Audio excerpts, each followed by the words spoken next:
Hello students, today we will learn to convert fractions into decimals, and for that we have to revise the places. So these are the places which are written after the decimal number. So these are the places which are written after decimal. So the first place, if here is decimal, the first place after decimal is tens, second place is hundred, and the third place is thousands. And this is how we write them in numbers or in fractions. Now look at this number, this fraction, 1 upon 10, 1 upon 100, 1 upon 1000. I have already told you that decimals are special type of fractions. And why they are special? Look at their denominator. They all are primary bases. And I hope you know the primary bases, numbers having 1 and zeros. So 10 is the first primary base, second is 100, 1 and 2 zeros, 1 and 3 zeros. This is the third primary base. So all the decimal numbers, they have primary bases, means 10, 100, 1000 and so on as their denominators. So these bases, these numbers will help us to write a fraction into a decimal number. Let's understand it by solving few examples. Now look at this fraction. It is 7 upon 10.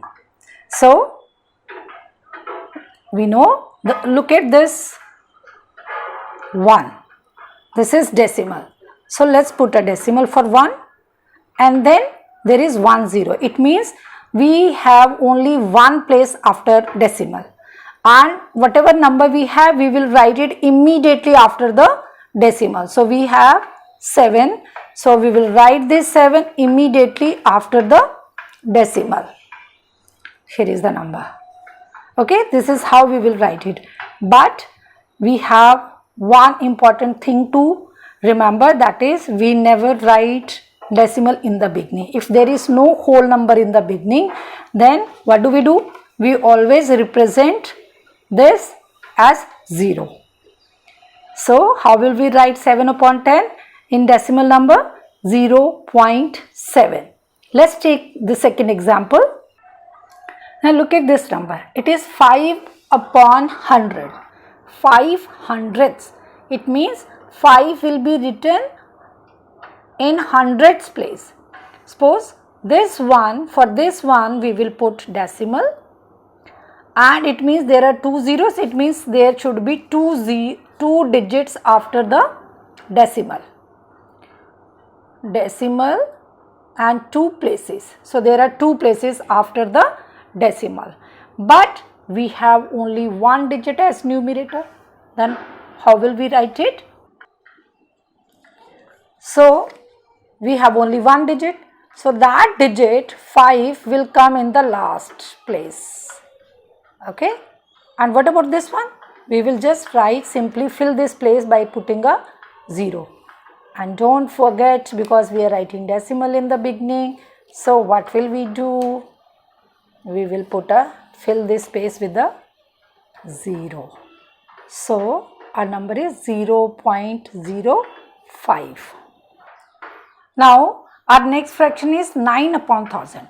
So it means for 1 we will put the decimal number, and then how many places are there after decimal? 1, 2, 3. 0, 3 zeros. So there are 3 places after 0. Yes. Now where, and what is the numerator? Numerator is 9. So we have to write numerator. 9 here. Which place? Here, here or here? Look at the denominator. It is 1000. So this place is for the 10th digit. This is for 100 and this is for 1000.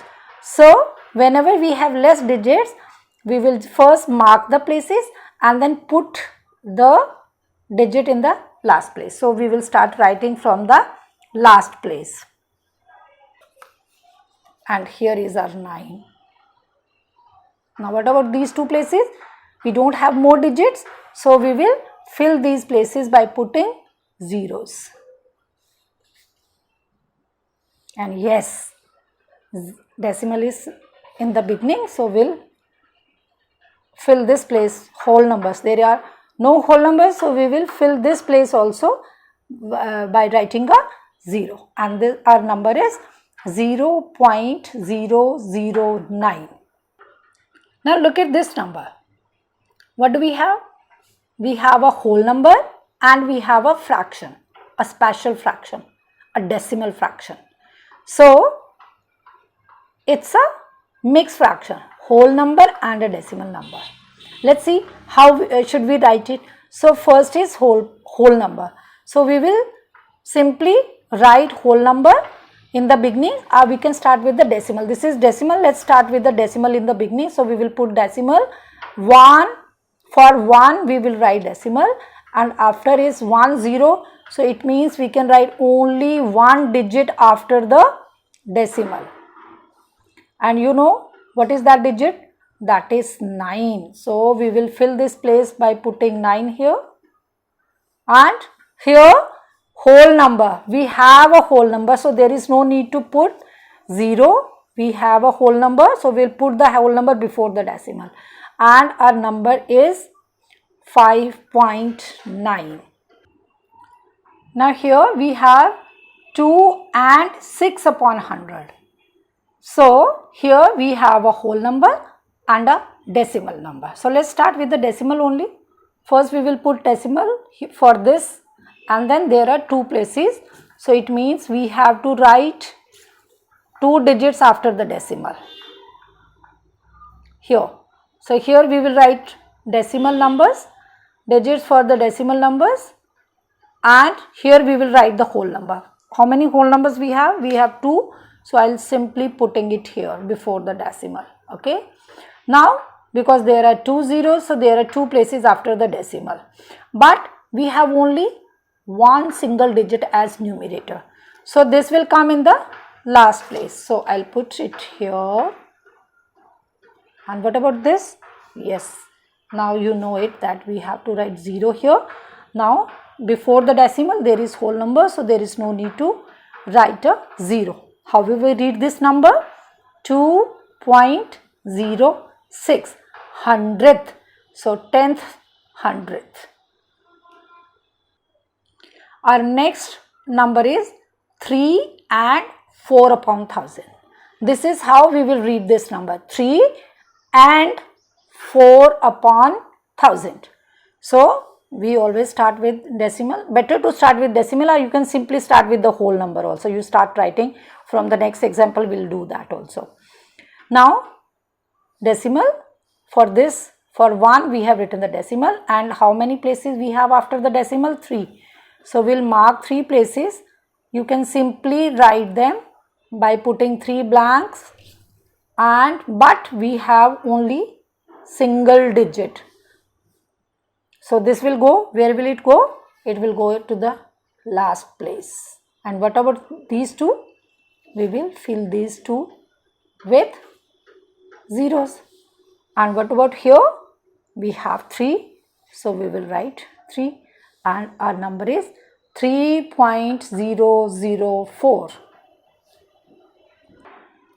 Now look at this number. It is 51 and 6 upon 100. It means 51 is whole number. So we will simply write 51 before the decimal number. Here it is 51.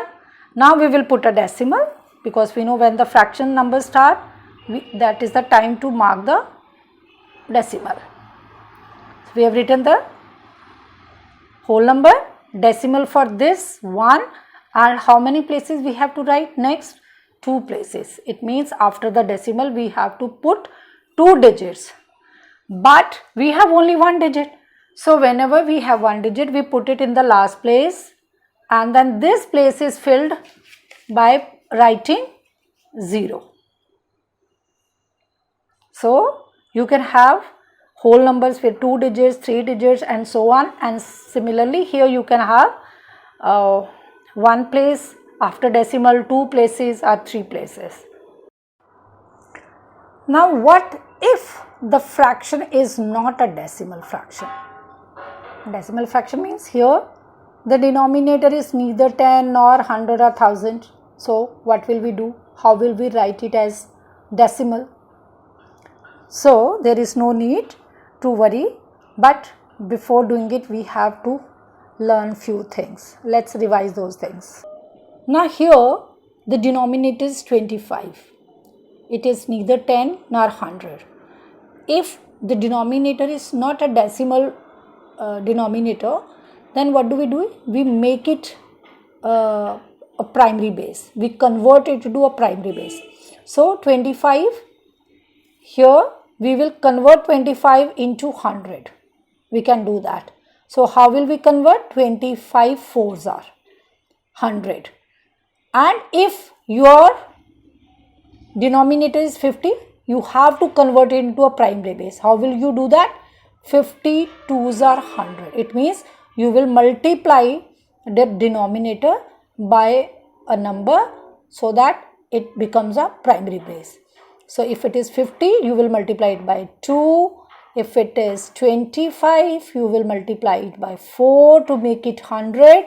And if it is 20, if the denominator is 20, you can convert it into 100 by multiplying it by 5.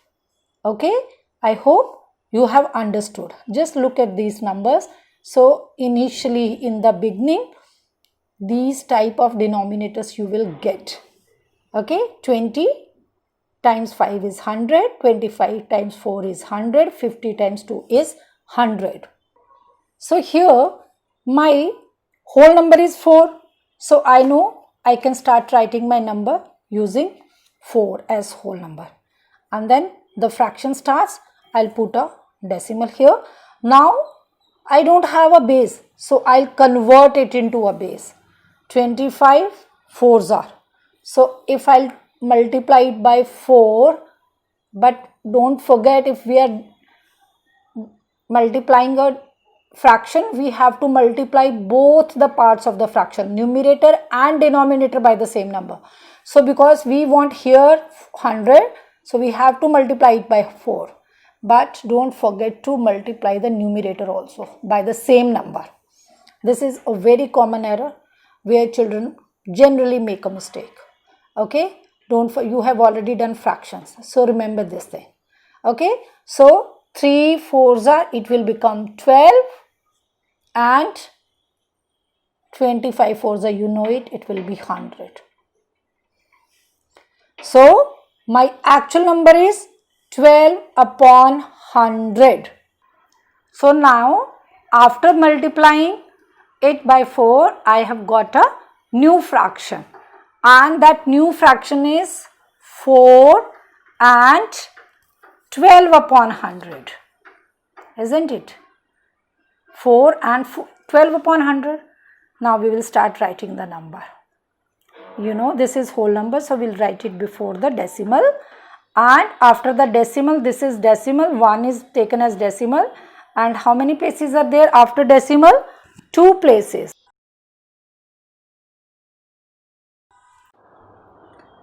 Now here is my next fraction. Here I have 31 and 3 upon 20.